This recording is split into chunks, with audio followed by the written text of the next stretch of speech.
Buenas, buenas, orientalistas y futuros orientalistas. ¿Cómo están? Soy Miguel Sardeña y hoy quiero compartir un cuento de Yokomitsu con ustedes. Voy a procurar no hablar mucho, que sea el cuento el que hable esta vez. Me gusta que pensamientos sobre un jardín florido compartan aquel en nuestra biblioteca de audiocuentos con Cacería de Niños, el cuento de Taeko Kono que leímos hace unos días. Da una buena idea de lo inacible que es la literatura japonesa. Cualquier taxonomía o juicio general está condenado a ser erróneo, aunque nosotros mismos caigamos en esa trampa una y otra vez. ¿Qué tienen que ver Taeko Kono y Richie Yokomitsu? Nada, eso es lo que quiero decir.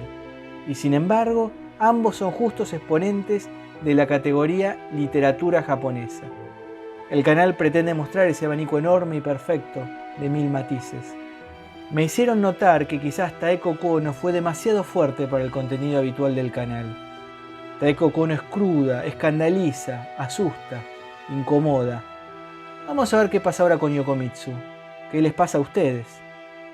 Se me ocurrió una idea que opera también como una encuesta casera. Si les gusta este cuento, dejen un me gusta. Me da curiosidad ver cuánto suma. En serio, les pido ese favor. Si conocen el cuento, pueden dejar ahora ese me gusta. Si no, en el preciso instante en que se sientan conmovidos, en la primera o en la última página, no importa eso, van y suman ese pulgar arriba que se merece. Es un contrato entre nosotros. ¿Cuento con ustedes? Yo creo que sí, ya nos conocemos por acá. Vamos entonces a Pensamientos sobre un jardín florido, de Richie Yokomitsu, que forma parte de Cabezas y Vientre, editado por También el Caracol. Traducción directa del japonés por Masako Kano, Marian Alonso y Maya Worsnop. 1. Entre las flores, en la cima de una colina, brillaba un invernadero transparente. La escalera del balcón sobresalía como una columna vertebral blanca. Él subió la ladera desde el mar, de regreso al hospital de pulmones. A veces se alejaba de su esposa para salir a caminar y volver a ver su cara con una mirada renovada. Cada vez que la miraba, la cara de su esposa se acercaba con diligencia al límite entre la vida y la muerte. Avanzaba paso a paso a un ritmo preciso. De pronto, desde la estructura de ladrillo en la montaña, un grupo de enfermeras se deshizo. Adiós, adiós, adiós. Seguían a los pacientes que habían sido dados de alta, brillando al sol como un manto blanco en la ladera. Cuando caminaron rodeando el macizo de rosas vagabundas, dibujaron un anillo, una flor única en la plazoleta de la entrada. Adiós, adiós, adiós. Sobre el pasto, nuevos pacientes pálidos tomaban sol, recostados uno al lado del otro, como frutas en la colina. Él atravesó con suavidad esa fantasía de pacientes hasta el pasillo. Desde las ventanas de las habitaciones, a lo largo del pasillo, una serie de ojos de un brillo desesperado lo siguieron con frialdad. Abrió la puerta de la habitación de su esposa. Su cara estaba tranquila, había en ella una serenidad lastimera, como la del aire enroscándose en los pétalos. Probablemente moriría. La miró desde el lado de la cama. No había ni pecado ni castigo. Recordó la belleza de la noche de bodas, en que ella le había dado su virginidad y una gentil línea azul flotó sobre su perfil. 2. El periodo de tristeza entre su esposa y él había pasado. Ya no sabía cuántas veces los médicos le habían pronosticado la muerte. Cada vez él había buscado un nuevo médico. Había luchado con todas sus fuerzas contra la muerte de su esposa. Pero sin importar cuánto luchara o cuántos médicos cambiara, cada sentencia de muerte sumaba un grado mayor de certeza. Se había rendido. Estaba agotado. Había acabado bajando los brazos y sentándose aturdido en medio del vacío. Ahora solo les quedaba mirar en la expresión desolada del otro la encrucijada de muerte que los desgarraba. Era como si la muerte se interpusiera entre los ojos de ella y los de él. Cuando llegaba la hora de la comida, él servía en silencio la sopa en una cuchara y en silencio la vertía en la boca de su esposa. Era como alimentar a la muerte acechando en el vientre de su esposa. ¿No te da ni un poquito de miedo morir?, le preguntó en cierto momento a su esposa, en voz baja y gentil. Así es, respondió ella. ¿Y ya no tenés ningún deseo de vivir? Quiero morirme. Asintió él. Los sentimientos de ambos se mostraban claros al otro, como dos caras mirándose a través de un cristal.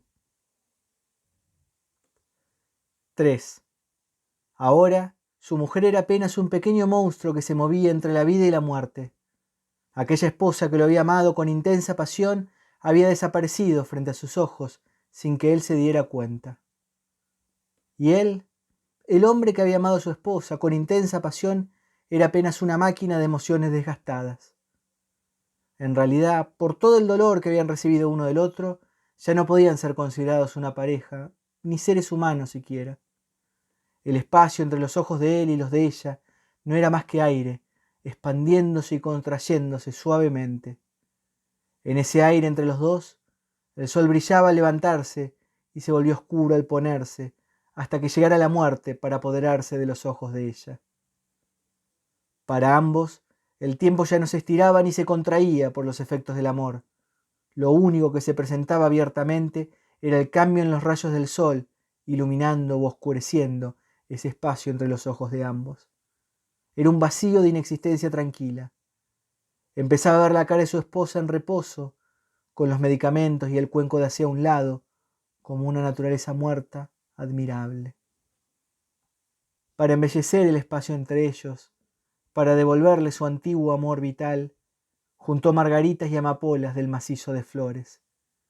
En medio del vacío, la margarita blanca soltó una sonrisa débil ante la expresión inmóvil de su esposa.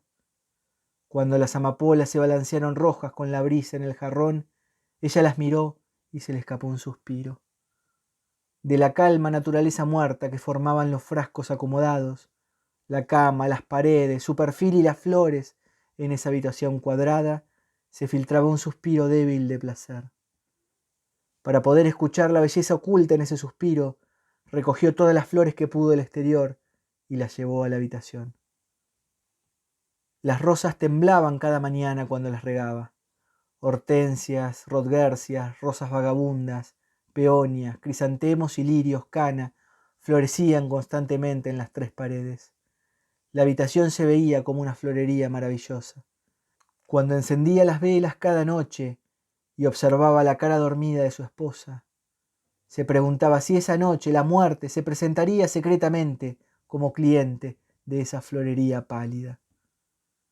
Una noche su esposa de pronto abrió los ojos y habló.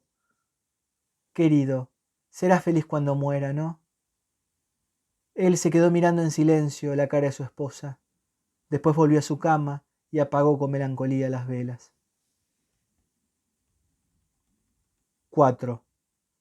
Para mitigar su cansancio, hizo un esfuerzo por ver toda la entidad que se le cruzara por los ojos como absolutamente hermosa. Era lo único que le quedaba, la única vida que podía construir en ese espacio vacío en el que había perdido todas sus emociones. Le gustaba su cama, aunque era igual a la del dormitorio de su esposa, estaba ubicada en la galería de los enfermos leves. La galería daba al jardín de flores. Cuando se despertaba en medio de la noche, la luna lo molestaba más que su esposa. La luna colgaba persistente frente a su nariz y no le soltaba la mirada. Bajo la noche iluminada por la luna, que era como una extensión de mar, las flores dibujaban tenues círculos blancos como enjambres de polillas. Entonces la luna miraba los pliegues de las flores abajo, encrespadas como lana de abeja, y cruzaba pálida y celeste de camino al mar. Esas noches se escapaba de la galería y salía a caminar entre las flores, como un jardinero nocturno. En un estanque rodeado de hierba húmeda, una fuente jugaba esparciendo la luz de la luna sobre piedras y flores. Tenía la gracia de un animal doméstico caro, criado en la tranquilidad de un jardín. Los dos cabos que envolvían la bahía a lo lejos se doblaban como brazos negros para abrazar al jardín de flores. El horizonte flotaba como un cabello brillante sobre los macizos de flores y se curvaba hacia la luna. Entonces tenía como costumbre mirar hacia atrás, hacia las habitaciones con las luces siempre apagadas, y en su cabeza imaginaba innumerables pulmones, como hongos negros y podridos, emergiendo desperdigados entre las flores. Esa enorme cantidad de pulmones podridos eran el producto de áticos y basurales en calles humildes en las que nunca daba el sol, esparcían sus incontables esporas en los engranajes de máquinas y utensilios amontonados de un restaurante, y con ellos llegaban para juntarse en ese jardín de la colina. El director de ese jardín florido, que había frenado los agujeros en esos pulmones moribundos y les había devuelto la vida para lanzarlos de nuevo a la calle, él mismo tenía pulmones enfermos, condenados a la muerte, como todos aquellos pulmones enfermos que había salvado. En la felicidad de su propia recuperación, mientras siguiera recuperándose, había decidido dedicar su tiempo a curar otros pulmones lesionados como el suyo. Así había creado un tratamiento especial para los pulmones, el ejercicio de respirar en ese jardín florido. 5.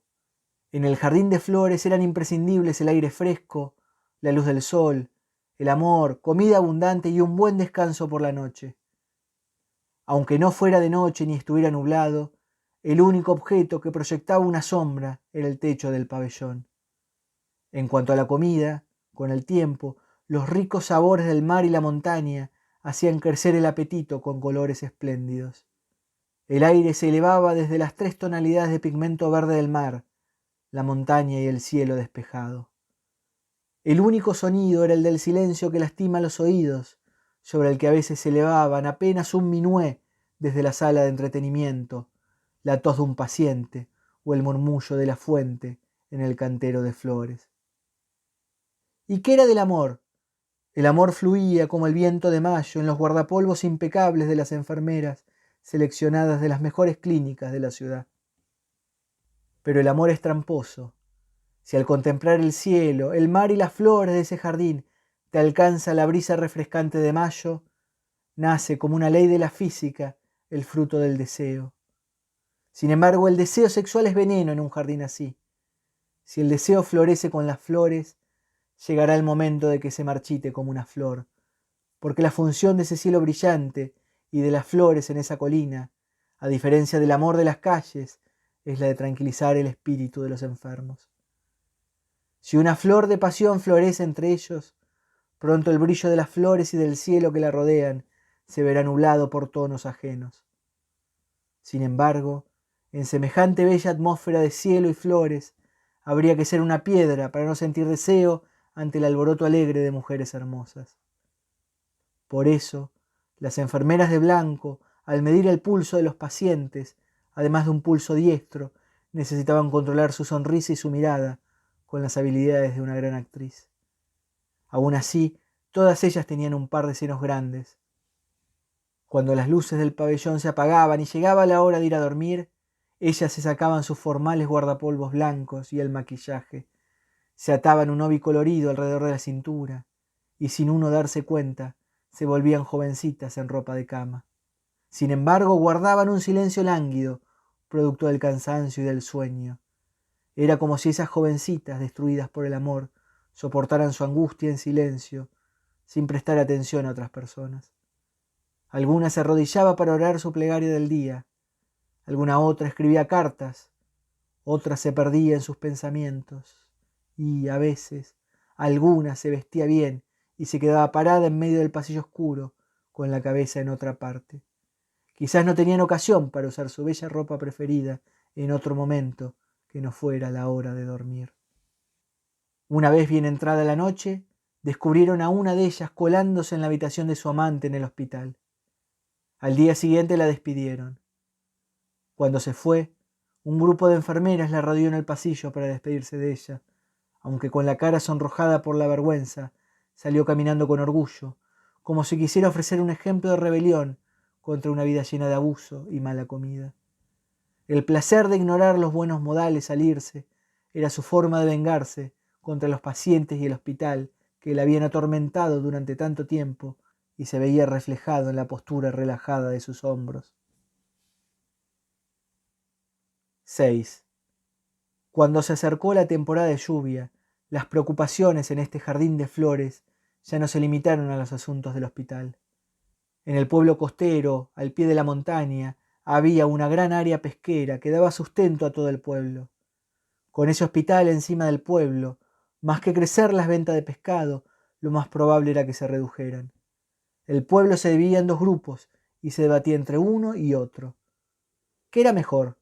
¿Oprimir el corazón activo del pueblo colina abajo o ignorar los pulmones agonizantes de arriba? Estaba destinado a ocurrir que si hubiera autorizado abrir esa clínica en la cima, no significaba que los corazones al pie de la montaña no les temieran. Pronto, esos corazones temerosos de los pulmones enfermos comenzaron a atormentar al jardín en la cima. Eligieron lugares cercanos al jardín de flores para apilar como fertilizante los montones de pescado podrido que no se habían vendido por culpa de esos pulmones enfermos. Las moscas se juntaban en enjambres y volaban sobre los macizos de flores y dentro del hospital. Ahí, una mosca era un enemigo tan aterrador como una pistola.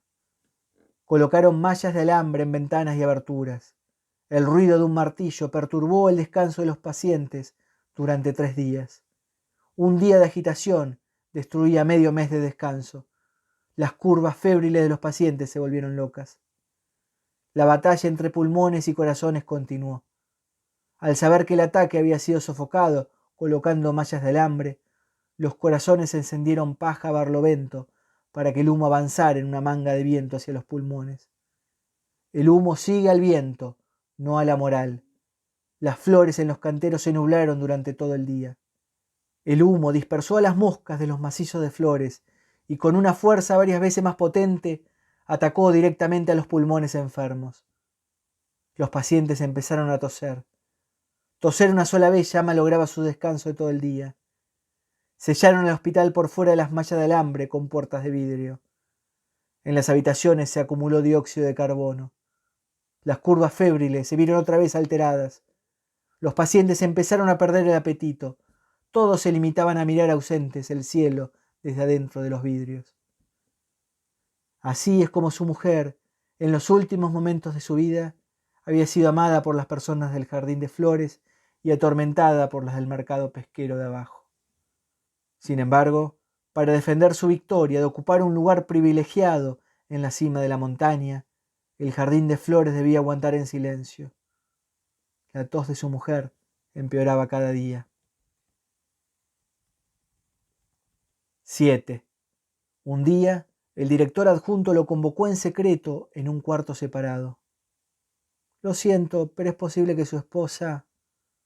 Entiendo, dijo él. Creo que será hacia finales de este mes. Hicimos todo lo que pudimos y acaso... Gracias por todas las molestias que se tomaron. Para nada. Si llaman a la familia les pedimos que no vengan todos juntos. De acuerdo. Han hecho un gran esfuerzo todo este tiempo. No... Antes de darse cuenta, se encontró parado solo en medio del pasillo. La tristeza que había olvidado volvió a golpearlo como un hedor fuerte. Caminó hacia la habitación de su esposa. ¿Estaba pasando realmente? Se detuvo otra vez. Desde el solarium escuchó llegar el sonido de un cello tocando una gavotte. Aunque era claro que la realidad intentaba llevarse a su esposa, ¿tenía que ocurrir necesariamente? De ninguna manera, pensó. Le pareció que todos sus sentidos eran una ilusión, que todos los fenómenos a los que uno se aferra son falsos. ¿Por qué había que experimentar la pena como pena? ¿Por qué no sentir un funeral como una boda? Había sufrido demasiado. Había sido demasiado desafortunado. Estaba tan triste que necesitaba ver el sufrimiento y la tristeza como algo falso. Pronto su esposa sanaría. Pronto serían felices. A partir de ese momento decidió dar lugar a una nueva voluntad. Destinaría su voluntad a percibir la oscuridad en su corazón como luz. El largo vacío que había sentido durante tanto tiempo ahora desaparecía, como un sueño. Respiró hondo y se acercó animado a la cama de su esposa. «Hey, ¿no estarás pensando en morirte?», le dijo. La mujer lo miró y asintió con la cabeza. «Pero las personas no mueren. Cosas como morir, la muerte no existen, ¿entendés?». Por supuesto, él ni siquiera sabía lo que estaba diciendo. Su mujer guardó silencio. Se lo quedó mirando con ojos fríos. Entenderás de esas cosas más que yo. Morir es nada. No tiene sentido, es absurdo. Lo único que quiero es no sufrir más, dijo su esposa. Bueno, es verdad, sufrir también es absurdo. Ya sabes que no necesitas preocuparte por mí solo porque siga viviendo. No es necesario. Me hace feliz morir antes, dijo ella. Él se rió. Lo planificaste muy bien. Me apena más por vos que por mí.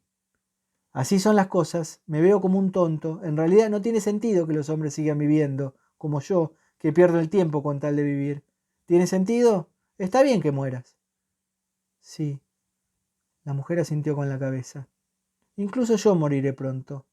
No querría seguir dejando pasar la vida en un lugar así. Lo hiciste muy bien. Su esposa lo miró y se largó a reír. No me molestaría seguir viviendo si el dolor fuera un poco menos. Tonta, ¿qué sentido tendría? ¿Qué harías de acá en más? Creo que ya hicimos todo lo que podíamos hacer. Deja que te recuerde. Es verdad, dijo ella. Podés morir con la frente en alto. La esposa se lo quedó mirando la cara en silencio, tratando de descifrar en su expresión el motivo de su cambio de ánimo. Se te ve triste. ¿Querés que llame a tu madre? Está bien. Si te tengo al lado no necesito ver a nadie más. ¿En serio? Bueno.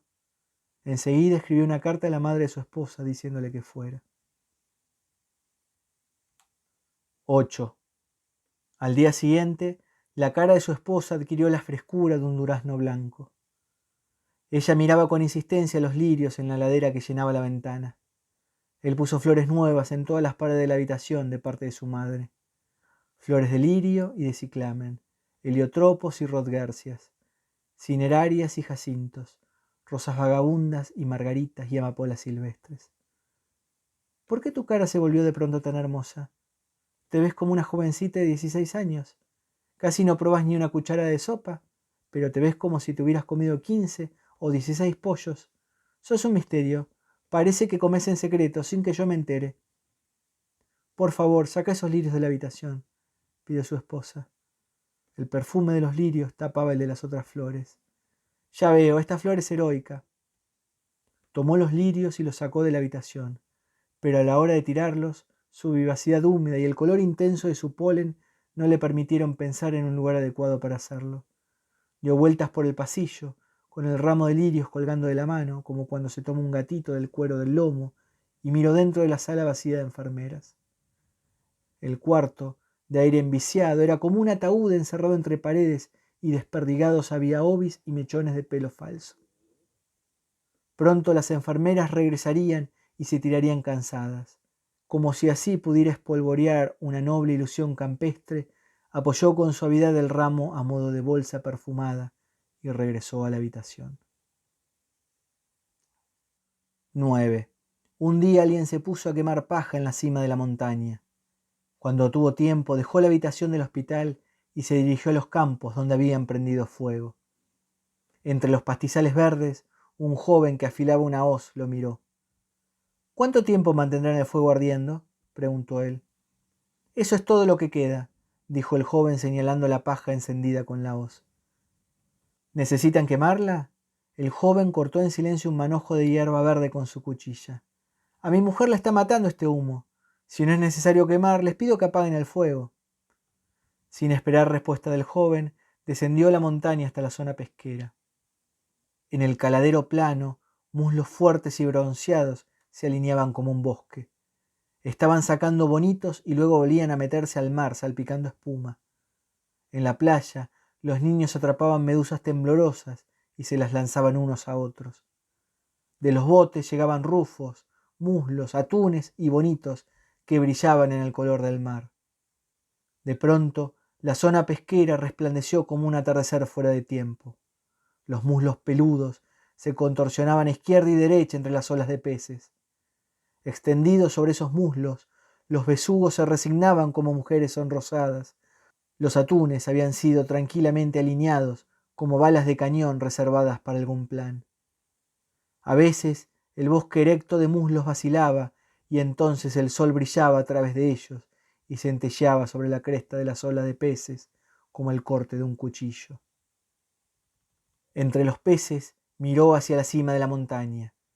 Los macizos de flores en la colina de pronto emergieron entre olas de peces. Sobre capas de rosas vagabundas, atunes, peonias, besugos y margaritas, la cara multifacética del solarium despedía, al sol del atardecer, rayos de luz como ojos. El hospital era un castillo bajo el ataque de la ola de peces que lo rodeaban, y en ese castillo, la primera que morirá en batalla sería su esposa, pensó él.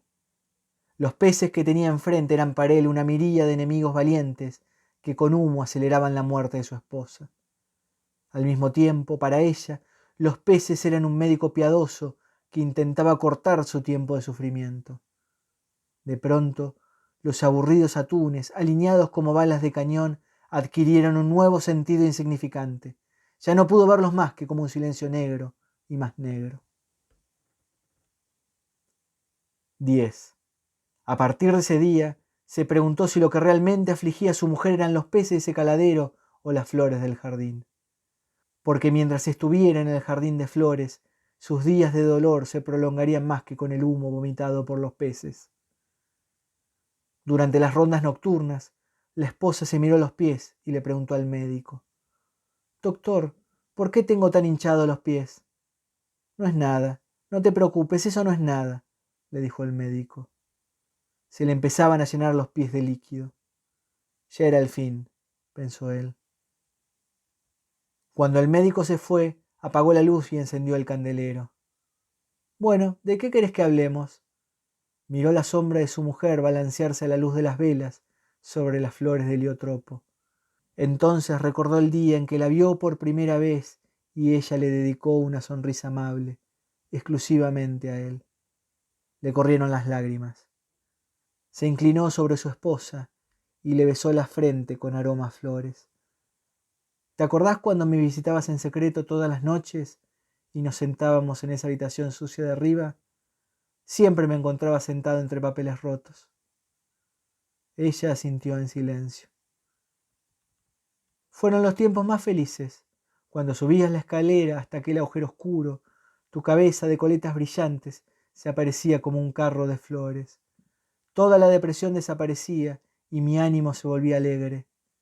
Aunque yo era pobre por entonces, fueron los tiempos más felices. A partir de ese momento, siendo tan jóvenes, la vida se nos hizo difícil. Pero bueno, está bien. Discutimos muchas veces, pero nunca te hice nada de lo que deba arrepentirme, y nunca hiciste nada por lo que debas pedirme disculpas a mí. En esta pareja, los dos debemos estar agradecidos con el otro. Puede sonar raro, pero gracias a tu enfermedad estoy a punto de recibirme de enfermero y ya no entiendo qué son la infelicidad y la desgracia. No podría ser más afortunado. Deberías dormir. Si mejoras un poco, te llevaré a caballito a dar una vuelta por el jardín. Volvió a sentir su esposa en silencio. Él estuvo a punto de largarse a llorar, así que bajó hasta los canteros de flores, aguantándose el llanto entre las cejas. Metió la cara en los racimos de flores nocturnas, y entonces desbordaron las lágrimas.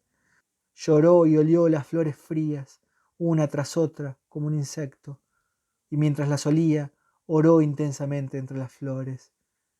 «Sálvala, Cami, por favor, sálvala». Arrancó un puñado de prímulas y se secó las lágrimas de las mejillas. El mar se veía secretamente blanco con la salida de la luna.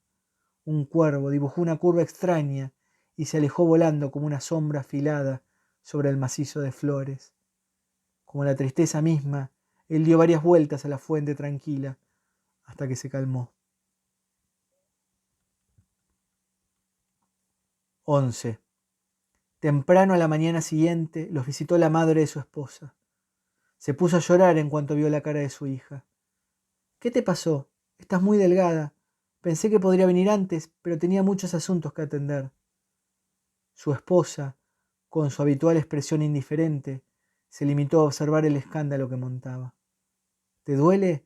Tu madre te tiene presente todos los días. Quería venir antes, pero no pude, porque viste que en casa están todos enfermos». Él no tenía ganas de contarle nada sobre la condición de su esposa, que ya no le hubiera escrito en la carta. Dejó a su esposa con su madre y se fue solo al solarium. Los pacientes de la mañana estaban recostados sobre reposeras de mimbre, en línea frente a los cristales. El mar, abrazado por los cabos, se veía claro y grácil. 2 enfermeras aparecieron riendo y recibieron de pleno la luz del sol de la mañana cuando se detuvieron frente al macizo de flores. Se agacharon con sus kimonos blancos sobre las amapolas rojas. De pronto una sonrisa roja se levantó como rizándose de entre las flores. Una paciente joven que dormía al lado de él también sonrió. Qué lindo ser así de feliz. Es verdad. En cualquier momento también podrás caminar como ellas por ahí, dijo otra mujer delgada al lado. Me pregunto si será posible, pero... Sí, lo dijo ayer el doctor. Me gustaría caminar al menos una vez sobre ese pasto cubierto de rocío. Me imagino, pronto podrás reírte así. Las enfermeras volvieron a aparecer de entre las flores, cada una con una flor arrancada. Caminaban riéndose contentas, enredadas en el sol de la mañana, entre el macizo púrpura de rodgercias y el de rosas vagabundas. Sobre las peonias hacia las que caminaban, la fuente hizo estallar un calmo arcoíris matutino. 12. La cantidad de inyecciones que aplicaban en los brazos de su esposa aumentaban día a día. Solo se alimentaba de agua. Un día, al anochecer, subió al balcón a mirar el mar que se oscurecía abajo. Ya no me queda más que esperar la muerte de mi esposa, pensó. ¿Con qué demonios estoy tratando de buscarle sentido a este tiempo vacío? No entendía nada. Solo sentía que el balcón en el que estaba parado corría por encima del tiempo, sin detenerse. Observaba la velocidad a la que se hundía el sol hasta volverse un semicírculo en el horizonte. A esa misma velocidad se agota la vida de mi esposa, pensó. Ante sus ojos, el sol tembló mientras se lo devoraba el horizonte. La superficie del mar, como una tabla de cortar ensangrentada, acallaba su voz roja. Sobre él, los botes permanecían quietos, como pájaros caídos. De pronto, desde el aire, como un sonido negro, le llegó un mal presentimiento. Bajó rápido del balcón. La madre de su esposa se acercaba apurada desde el otro lado del pasillo. Apenas se rozaron al cruzarse en silencio, sin girar la cara para mirarse. Un momento, dijo la madre. Él se dio vuelta callado. Podría ser esta noche, ¿no? Así es, dijo él. Los dos se quedaron ahí parados en medio del pasillo, que era como un tubo. Después de un rato, él volvió a caminar hacia la habitación. La enfermera de guardia se acercó para llamarlo. Perdón, seguramente me necesiten esta noche. Sí, respondió él. Abrió la puerta de la habitación y se sentó junto a su esposa. Los ojos bien abiertos de su esposa, como agua profunda, lo miraban en silencio. Pronto empezarás a mejorar, le dijo él. Ya no pudo percibir ninguna respuesta en su expresión. Se te ve cansada, ¿por qué no descansas un poco? Hace un momento te estuve llamando, dijo su esposa. Ah, eras vos entonces. Hace un rato estaba en el balcón y sentí algo raro en el pecho. ¿Podrías ayudarme a incorporarme? Siento como si me estuviera cayendo al fondo de un valle. Sujetó a su mujer con los 2 brazos. Ya ha pasado un buen tiempo sin abrazarte. ¿Así está bien? Acomodó la almohada y ayudó a su esposa a apoyarse contra ella. Qué ligera, como un ramo de flores, dijo. Entonces su esposa le dedicó una sonrisa alegre. Ahora que me abrazaste, me siento tranquila. Me alivia eso. Vamos, dormí un poco. No has dormido nada desde anoche. No puedo dormir. Hoy que no duele, me gustaría que charlemos. Es mejor que no hables. Yo me voy a quedar acá, así que trata de cerrar los ojos para descansar. Bueno, dormiré un poco. Por favor, quédate ahí. Sí, le dijo él. Cuando su esposa cerró los ojos, él apagó las luces y abrió la ventana. El vaivén de los árboles sonaba como el viento. Una vieja enfermera caminaba melancólica por el jardín de flores oscuro y sin luna. Se sentía abatido de cuerpo y alma. La madre de su esposa estaba en el balcón, con la mejilla contra el vidrio de la ventana, mirando ausente hacia el jardín. Ya se había perdido toda esperanza. En las cortinas de un pabellón distante se desvanecían sombras quietas. Por momentos, los extremos de las flores del jardín temblaban como incontables manos pálidas tanteando en la oscuridad. 13. Esa noche de marea alta, el sufrimiento de su esposa se hizo intenso. El doctor fue a verla. Alcanfor, sal y suero Ringer se turnaron para mantener encendida la llama en su cuerpo. Pero ella ya no era la misma del día anterior. Hacia el final, el equipo de oxígeno empezó su actividad desesperada, burbujeando al lado de la cama. Colocó el inhalador sobre la boca de su esposa, como si la cubriera con una corona. Determinada a no dejarla ir, con el ceño fruncido, la madre de su esposa exhalaba acompañando la respiración tortuosa de su hija. Cada tanto, él le retiraba el inhalador de la boca. Entonces respirar se le hacía todavía más difícil. Ha llegado el momento, pensó él.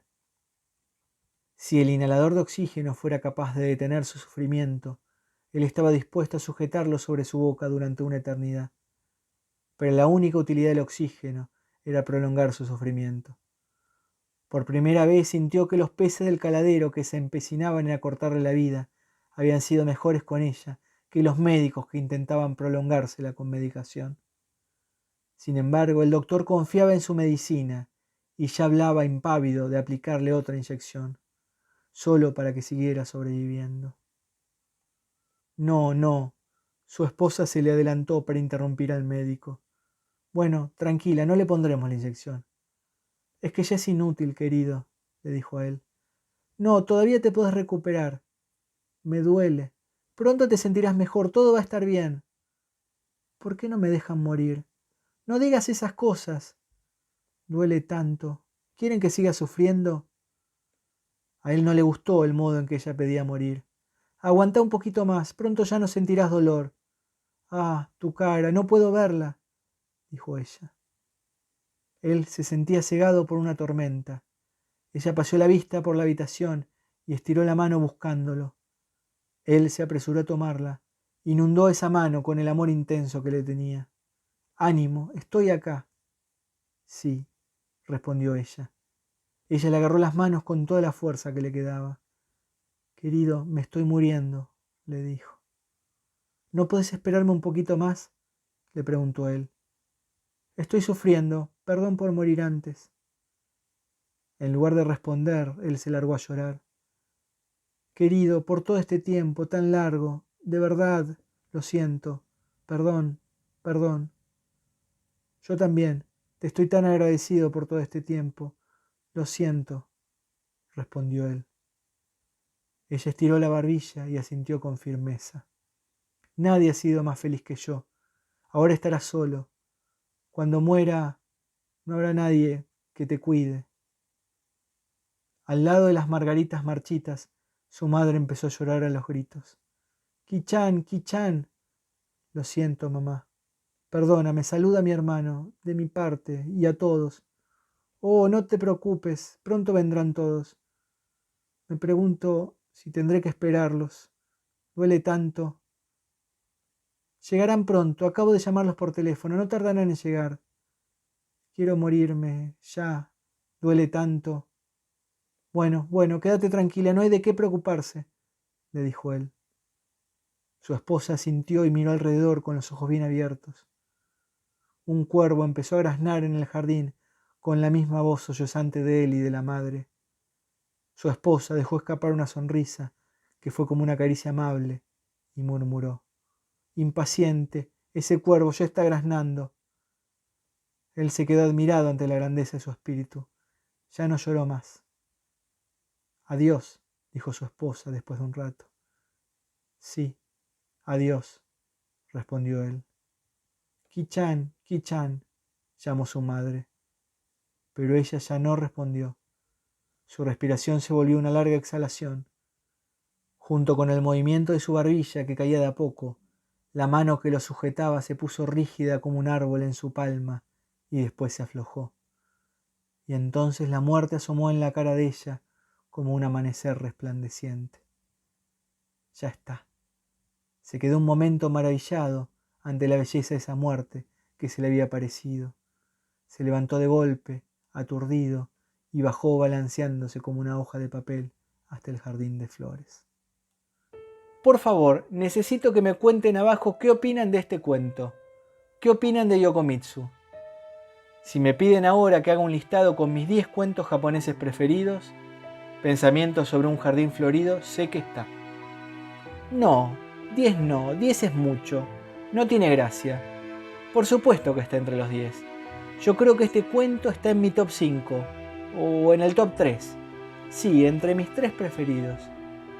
Y tengo que ponerme a pensar en los otros 2 cuentos. No es una lista que tenga definida. No es tampoco algo en lo que pienso habitualmente. No es que vaya por la vida con esas cosas definidas. Pero leer este cuento en voz alta fue una experiencia hermosa. Ojalá hayan sentido algo parecido al escuchar. Acuérdense lo que hablamos al principio. Dejen un me gusta si están de acuerdo con esto que digo de Yokomitsu. Va a ser interesante ver si es el más votado del canal. Dale, sumá el me gusta ahora si todavía no lo hiciste. Yokomitsu for President. Acuérdense también de suscribirse, así el algoritmo de YouTube nos tiene presentes y volvemos a vernos. Hace poquito dije que Tiempo era mi cuento preferido de Yokomitsu. Yo solo me metí ahí. Cualquier lista que hagamos está condenada a quedar obsoleta más pronto que tarde. Claro que de una semana a la otra quizás es demasiado rápido. ¿Vieron ese programa? Fue el tercer encuentro de nuestro club de lectura asiático. Nos dimos el gusto de hablar 1 hora y media de Yokomitsu. Yo creo que es un autor de una estatura enorme. Ya lo saben, me escucharon muchas veces decirlo. Es fácil entender por qué Kawabata lo quería y lo admiraba tanto.